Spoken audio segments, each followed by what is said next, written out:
It's a custom in the Middle Ages when knights are introduced to the queen, that they present her with their sword. They give their sword to the queen. She then accepts it and returns it. So thereafter, they're carrying the queen's sword on their hip. And our knights tonight have just gone through that ceremony. So now they no longer carry their own sword. They now carry the sword of the queen. Pope Pius XII said these official statues commissioned by the Bishop of Fatima make Our Lady present in a special way as Queen of the world. So we Knights of Columbus, on a third degree, automatically have a special relationship to these images. This was handmade, hand-carved with the assistance of Sister Lucia for the 50th anniversary of Fatima in 1967 at Fatima. Pope Paul VI went to Fatima and on May 13th blessed 25 statues, which the Bishop of Fatima then gave to 25 nations. And he gave this one to the United States. She continually travels throughout our country. This one is a miraculous image. My research indicates they are probably all miraculous images because they're emissaries of the Bishop of Fatima for the message that Our Lady is intent on the whole world learning. Pope John Paul II said this message is more important today than ever. Pope Benedict said this is not just a private devotion. And I'll explain to you why. Our Lady took advantage of our calling on her for help during the First World War to get us to do our duty in bringing down God's mercy and grace for the conversion of sinners on the world. We all have special powers we receive with our baptism for converting sinners. And generally, we don't use them because it hasn't been properly explained to us. So in 1916, the First World War was going on. This was an insult to God. All the nations were Christian nations. All the national leaders were baptized Christians. The poison gas was being used not by Muslims or pagans, but by Christians. Jesus came to make us all love God above all things and love our neighbor as ourselves. And who is more our neighbor than our fellow baptized Christians? So you see the state of the world. For several hundred years, the Christian faith had become weaker and weaker and weaker. So the Holy Father asked all the children, beginning in 1916 in Europe, to go to Holy Communion and offer it up for peace on earth. An angel came down from heaven and appeared to 3 children in Fatima, Portugal, Lucia, Francisco, and Jacinta. Jacinta was only 6 years old. The angel started his visit by telling the children to pray with him this prayer: My God, I believe, I adore, I hope, and I love you. I beg pardon for those who do not believe, do not adore, do not hope, and do not love you. And he told them to pray this prayer constantly, a prayer for the conversion of sinners. With baptism, we receive a special grace and power in our prayers. We're supposed to be praying for God, to God for those who don't love God and don't love their neighbor. And we don't do it at least as often as we ought to. We ought to at least once a day say a prayer for the conversion of sinners. Now, the rosary is automatically a prayer for the conversion of sinners because we pray over and over, Holy Mary, Mother of God, pray for us sinners. O my Jesus, forgive us our sins, save us from the fires of hell.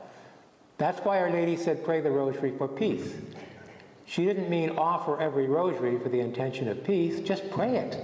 You're praying over and over for the conversion of sinners, which is the root of peace.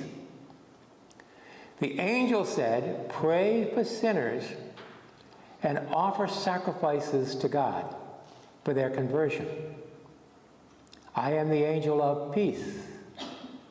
If you will do this, you will bring peace to your nation. I mean, this is serious business. If we do what the angel said, enough of us, one person can't do it, 3 little kids can't do it. They were giving a message to all Catholics throughout the world. Start praying every day, at least once a day, for the conversion of sinners. And start offering sacrifices. Now, Lucia, fortunate for us, asked the angel how to make sacrifices. He said, offer everything up, prayers, works, joys, sufferings. But he said, most important, above all, accept with submission your daily troubles and offer them up as sacrifices of reparation for the conversion of sinners. Repair the damage done by sin. Bring down God's grace on sinners. We are supposed to be involved in the conversion of the world, not just benefiting from our Lord's suffering, death, and resurrection. We're supposed to be partnering with Jesus. That's why St. Paul says, I make up in my body which lacking in the suffering of Christ. He means the suffering of Christ, which Jesus expects us to apply by uniting our suffering to it. Not because he needs us, because it's better. It's better for the world, and it's better for us if we participate in the conversion of the world. That's why we involve our children in doing work around the house that we could do better ourselves. It's important for them to participate. It's important for us to participate in the conversion of the world, and it's more to God's glory if we assist Jesus in doing this. Become Simon of Cyrene, help him carry his cross through bearing our own crosses. I mean, it's throughout the epistles, St. Paul and St. Peter, when you suffer, suffer with Christ, that's what they're talking about. Jesus said, take up your cross every day and follow me. And we don't. We pass up the cross every time we complain. And I'm just talking about the suffering we're going to have anyway. The angel wasn't talking about making special sacrifices. The suffering that's going to come anyway. If you can't escape it, can't do anything else with it, offer it up. My daughter, Bernadette, when she was about 8, 9 years old, a heavy ladder fell on her out in the yard. And she was crying, and I ran out and grabbed the ladder, and she said, I'm offering it up, Daddy, I'm offering it up. It was too late to escape. The ladder got her. Next thing to do, don't waste it. As long as the suffering has got me, don't waste it. And it's true. Baptism so transforms us and elevates us to a higher level of being than the merely human. And it gives us these powers which the whole history of the world since the fall of Adam and Eve is focused on saving souls, on restoring the order. Jesus came to give us the power to do this. Big turnaround with his resurrection. From that point on, we're supposed to be going forward, restoring everything in Christ. So, the angel gave the children Holy Communion. Francisco and Jacinta received their first Holy Communion from the angel of peace, so they could participate in the communions of the children for the salvation of sinners. The angel said, you will bring down peace on your nation by offering your prayer and your sacrifices. The next year, the war was still going on. The Holy Father, on May 5th, 1917, sent out a call to the entire church, all Catholics, everybody, to join with him praying to Our Lady, Queen of Peace, for an end of the war and for peace on earth. May 5th. 8 days later, May 13th, she came to Fatima and appeared in the Cove of Peace. We were praying for peace. She came to the Cove of Peace to show us she was answering the prayer of the church. I mean, this is amazing. The Pope asked the whole church to pray to Our Lady, and she came down. She told the children to tell everybody, there is no way to get peace unless we participate in converting sinners. That is the only way to get peace. Of course, it's people who don't love God and don't love their neighbor who cause all the trouble. If we want peace, it's our responsibility to convert them. Now, Jesus helps. My son heard an amazing lecture from a priest who'd grown up in North Africa and was born into a Muslim family. The reason he was a priest is because his father came home one day and said he had met Jesus. And Jesus told him that his family had to come into the Catholic Church, that was the true church, not Islam. And he believed he had really met Jesus. For whatever reason, like St. Paul on the road to Damascus, they packed everything up, left their Muslim village, moved into a Catholic village, and joined the church. And he was so impressed that he went on to become a Catholic priest. And I've heard that Muslims throughout the Middle East are converting to the Catholic Church in various ways. And so, to the Catholic Church, not to Protestantism. So Jesus is helping us out. But the vast number of people in the world is our responsibility. We're supposed to be doing this. We're 99% of the church, the lay people. This is our duty. So when Pope Benedict elevated the Blue Army to official status as a World Apostolate of Fatima in 2005, he put us under the Pontifical Council for the Laity. This is a work for the lay people. Get the laity involved, praying daily for the conversion of the world, and offering our trials and tribulations. This means our frustrations, our irritations, our disappointments. Mention it to a lady. I went to the Divine Mercy Retreat in Malvern. And a lady was asking me what this was all about. When I mentioned the sacrifices, she said, oh, I don't like the sacrifice, And I said, no, it's offering up the sacrifices, the suffering that just comes to you during the day. The frustration, the irritation. She said, the people in the room next to mine are so loud. I have just been so irritated. Is that what you're talking about? I said, exactly. You have to suffer it anyway. So, join it to the suffering of Christ. St. Therese of Lisieux, the little flower, this was her little way that she got canonized for and made a doctor of the church. Just accept your daily suffering, unite it to the cross, and offer it up.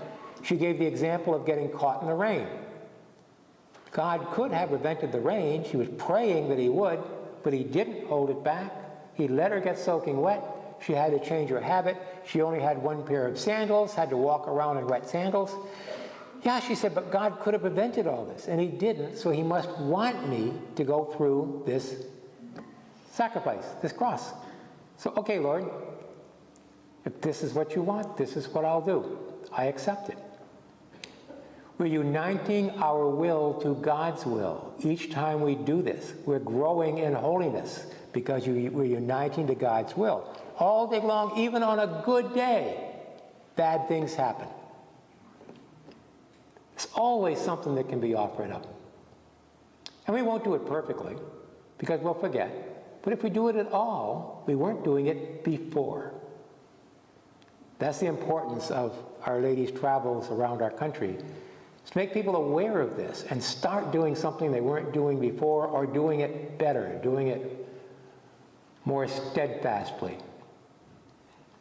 So Our Lady told the children to tell us Catholics, that if we'll listen to her and offer prayer, especially the rosary, but some prayer. There are people who think the rosary is too much for them, and if you think the rosary is too much, just as good as if it is. The angel didn't start with the rosary, he started with a simple angel prayer. So we should all pray the rosary anyway, but we should start the day with the angel prayer. Remind us We're stepping into the spiritual battlefield. Every day we get up, we're stepping into the spiritual battlefield. Even if we're sick in bed and can't get up, we're in the spiritual battlefield, because I talk to the people in the nursing homes. They have more opportunity to save more souls than anybody, because their whole day is the cross. So God gives us a special grace at the end of life to be able to save more souls more quickly by our last suffering. Our Lady warned the children to warn us that if we don't listen to her, then the sinners will convert more sinners, and sin will increase, and then suffering will increase, because sinners are selfish and they don't care about other people. If you don't love God and your neighbor, you're not in the state of grace. You're fundamentally selfish.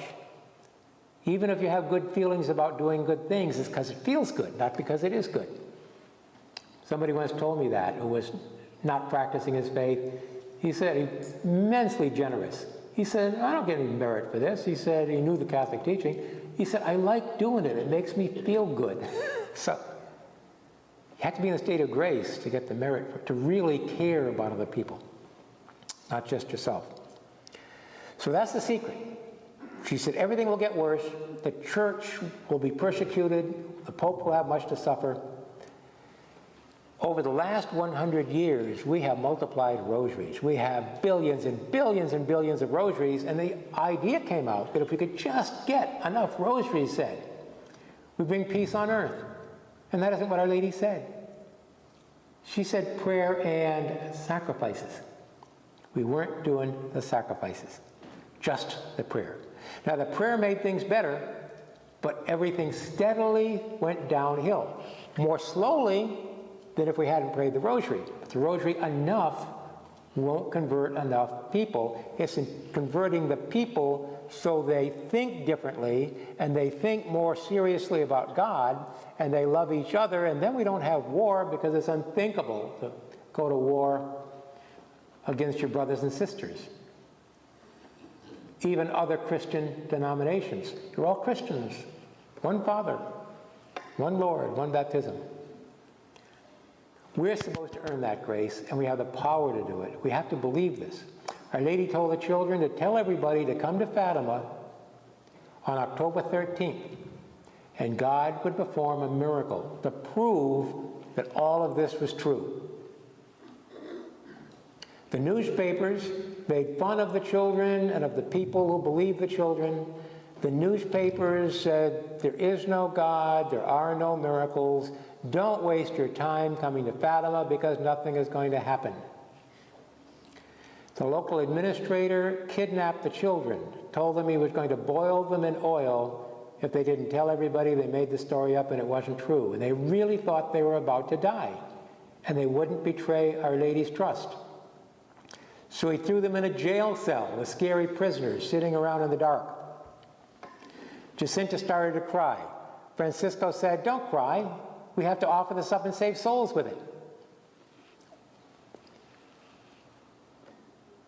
Jacinta asked the scary prisoners to pray the rosary with her, and knelt down and started praying. And the scary prisoners all got up, came over and knelt down and prayed the rosary with the children. And now they weren't scary anymore. Now they were new friends, all praying the rosary together. So at the end of the rosary, they assured the children the government official was just trying to frighten them, that he was not going to boil them in oil. Don't worry, just hang tough. And then they started talking to the children to tell them what the lady looked like and what she said to them, and give them the message. So when the jailer came to get them out, he thought they'd be cringing in a corner crying. Instead, they were having a nice, happy conversation with their new friends. So he had to send them home. October 13th, 70,000 people came to Fatima. You know, the miracle of the sun is like Moses opening the Red Sea and all the Jews walking through. They never forgot. I talked to high school kids, Catholic school, CCD programs, and I say, suppose 3 of your classmates came to you one day, said that the Blessed Mother had appeared to them. What would you think? Suppose they told you that she said that God was going to work a miracle in your football stadium 3 months from now, the middle of the month. What would you think? Would you go? Suppose thousands of people came. Newspaper reporters throughout the country came, cameras and everything, and a miracle happened. Everybody saw the miracle, and it was amazing. How long do you think everybody would remember? They say, nobody would ever forget, forever. It happened 100 years ago, and you never heard about it. And they are amazed because nobody ever told them. The culture is telling them that God doesn't exist. And we aren't telling them about the miracle he worked to prove it. I talked to about a dozen juvenile delinquents one time, mid-teens. They were in what was called the last chance school. And I just asked them, what are you doing here? No. I said, what's the most important question in the world? They were bored, they were disrespectful. I don't think they were even Catholic. They just, the county was renting a classroom that was attached to the church, and so their teacher had brought them in. I said, what's the most important question in the world? One kid sitting there says, what are we doing here? I said, exactly. Why are we here? They all looked up. I said, would it make a difference if God exists? Suddenly I had their attention. They said, yes. So I said, well, 100 years ago, he did a miracle in front of 70,000 people and newspaper reporters, and it was in the papers. And I had their undivided attention. And I told them what happened. I left the Blessed Mother out. I just said, 3 children said they had a message from heaven that God was going to work a miracle. And then I explained what the miracle looked like. They became quiet and respectful. They got up to leave respectfully and quietly. 2 of them came over, one guy and a girl. They grabbed my hands and said, thank you so much for telling us about this. They went back to their classroom and got into a big discussion about how everything they thought was wrong. How they had to completely rethink their lives. Just a bunch of kids. Because somebody had pointed out to them the proof that God exists. I think there was a lot of grace because we were in the presence of this miraculous statue. We have to tell our kids and our grandkids. They can look it up on the internet, Miracle of the Sun Fatima.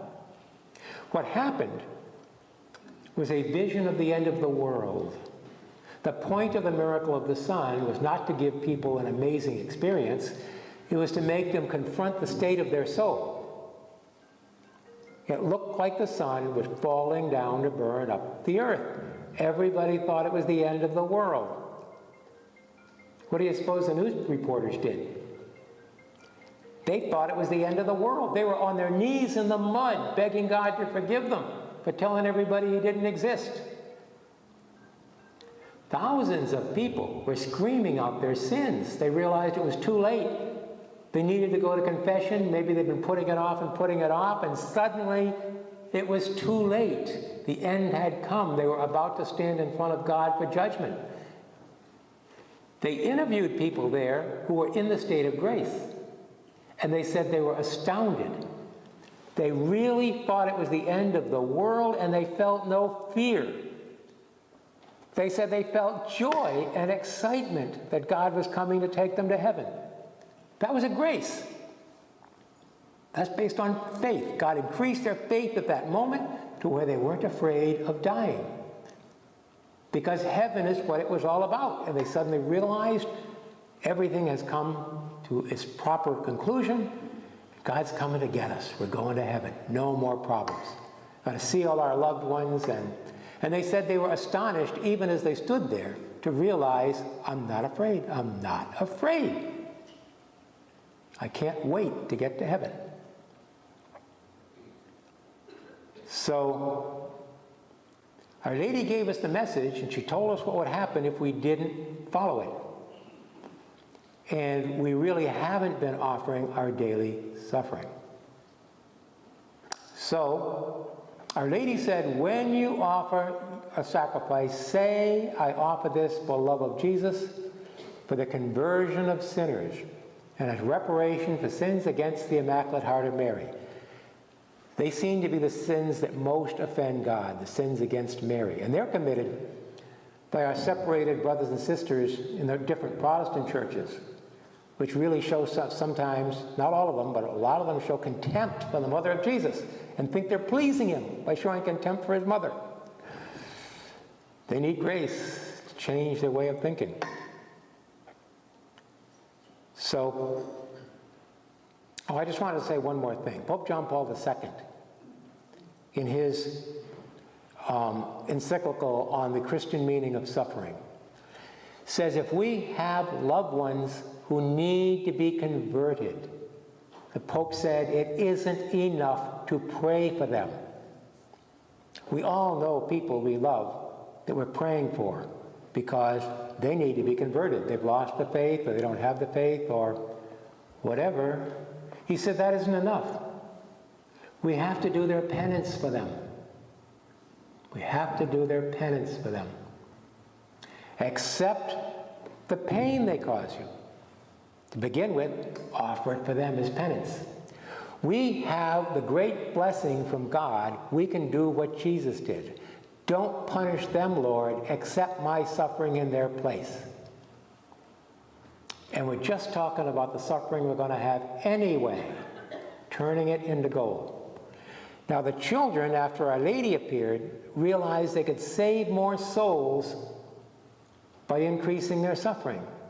So they started doing penance, fasting and wearing a scratchy cord around their waist. They weren't asked to do that. Our Lady told them that God was pleased that they undertook to do that, but take the cord off at night, get a good night's sleep. Mother speaking to her children. But that wasn't what she asked. She just asked us to do the least. Pray once a day, at least the angel prayer. Offer up your suffering, and then when it happens, make a mental note. Lucia said we need a fundamental conversion in the way we look at our suffering. It's intended by God to be our privileged participation in the Passion. We're going to suffer it anyway. Accept it. Save souls with it. So, what we've done in the World Apostolate of Fatima is made a prayer card. Picture of our beautiful statue, and on the back, the two prayers. Takes 9 seconds to say the two prayers. My God, I believe, I adore, I hope, and I love you. I beg pardon for those who do not believe, do not adore, do not hope, and do not love you. Jesus, I accept with submission the crosses that I have to carry today for love of you, for the conversion of sinners, and as reparation for sins against the Immaculate Heart of Mary. We're not asking for more suffering. We're offering the suffering we're going to have anyway. We say that first thing we wake up in the morning. Don't wait to get out of bed. First act of the day, make the sign of the cross, say the two prayers. You've entered into the spiritual battle. Then during the day, when anything bad happens, paper didn't come this morning, anything, any irritation, any frustration, no matter how small. Just had a very difficult conversation on the phone. Everything, offer it up. Somebody offends you, offer it up for their soul. Okay? And as we increase in numbers doing this, we're doing this for the conversion of the United States and for an end of abortion. To end abortion, we have to convert the people who are inclined to it. So we have to believe we have this power. Miracle of the Son was to prove this was all true. Believe it, and then use the power. So last year, 100th anniversary of Fatima, we reached 100,000 American Catholics who've signed up. I know a lot more are doing it, but those who have actually signed up to do it together. Blue form is in some of your pews next to Our Lady on the literature table in back. Only need one per family. Don't need 2, 3 for family. You can put the family name down and how many people. Put Mr. and Mrs., that's 2 people, because we're counting. We counted 100,000 names on this last year. So I said to Our Lady, you know, it would be very encouraging. We're doing this for you. We're helping you to save your children, our brothers and sisters. It would be encouraging if you could show some change in America that's happening because 100,000 of us are offering our sacrifices every day. Now remember, if each of us only did one, that's 100,000 sacrifices. Multiplied by the number we actually make. Right off, it's 100,000 just to start with. So I asked her, can you just give us some evidence for having an effect? We got contacted by the White House. They told us that the Vice President, Pence, would be grateful if we would send information about Fatima for him and President Trump to read. So we sent him our 100th anniversary issue of Soul magazine. We sent him 10 copies. Said, spread this around your cabinet. This had the story of the miracle of the sun, the whole story of Fatima. It had the miracle of the Jesuit community in Hiroshima that so many have forgotten about. They were right under the atom bomb when it was dropped, and they had no effect from the radiation. Scientists know that. Doctors checked these guys out, couldn't believe it. No radiation poisoning at all. Everybody around them died. They weren't touched. They said it was because they prayed the rosary together to Our Lady of Fatima as a community every day. President Trump and Vice President Pence got to read that. And a lot of other stuff that's in there. President Trump had us contacted on his behalf, our headquarters in Washington, New Jersey. Worth visiting, by the way. It's not that far from here. It is absolutely beautiful. Sometime this summer, get up there and see that beautiful shrine to Our Lady of Fatima. And you can www.bluearmy.com. That's our website. Tell you what events are going on at our shrine there. The president contacted us and asked if we would bring a statue of Our Lady of Fatima to the National Prayer Breakfast in honor of the 100th anniversary of Fatima. Then, on the 100th anniversary of the miracle of the sun, October 13th, the Health and Human Services Department put in writing that human life begins for them at the moment of conception. And they took the case out of the Supreme Court that the Supreme Court was getting ready to hear on Christian businesses and institutions throughout the country that were facing an obstacle against their religious conscience from providing certain aspects of Obamacare. They apologized. They said the federal government was wrong. It violated your right to religious freedom under the First Amendment. They did this in writing. And we will help pay restitution to you for your costs and having to litigate this unjust intrusion into your religious freedom. And they also passed legislation that no medical providers may be pressured in any way or punished in any way with regard to not having to participate in any medical procedures that violated their religious conscience. This was all in writing as a precedent the courts have to take into consideration for future cases. Anniversary of the miracle of the sun. So there you go. But it's going to take a lot of us because there's a lot of babies being killed every day. We had to increase our numbers so that we get even more support from heaven by converting more people. So these are provided for those who sign up. We've got a big supply of a pamphlet, 9 Seconds of Prayer to Change the World. That's got the prayers in it. You can take that with you. It's a summary of my talk. especially if you want to give that to your Knights of Columbus Council or your Legion of Mary or your prayer group, so everybody can see what we're doing. There's a place there where they can sign up. So you can take it home, think about it, read it. If you want to do it, if you want to sign up and be counted, that's a lot of us are doing it, but 100,000 of us have signed up to be counted. So we're hoping to get another 100,000 soon and have 200,000 of us. I want to ultimately have 1 million in America, just not complaining anymore. Change our lives too, and our relationship with each other when we stop complaining and start offering it up. So take that seriously. So if you fill this out and give it to me tonight, I will give you the prayer cards you need, and we'll keep in touch and let you know how the campaign is going. If you give us your email address, once a month we have an email newsletter from the Blue Army, keep you up to date on what's going on with the Message of Fatima and so forth. If you need to know more about Fatima, the table in the back has Lucia Speaks, which is Sister Lucia's own account of what happened at Fatima. There's a DVD, which is wonderful. I don't usually like DVDs, but I played this one, and it was good. It's everything that's happened over the last 100 years. Amazing stories in there about Fatima. So it's worth getting. A bunch of you throw in together and get it, and then just pass it around to your families and all. Maybe get a couple for the parish, circulate it around the parish. So thank you very much. God bless you. You are welcome to follow the custom in Fatima of bringing rosaries down, having them touched to Our Lady's mantle by the Knights. This act of devotion on your part, and it gains you graces from the Fatima Shrine in Portugal for those who use these religious items that have been touched.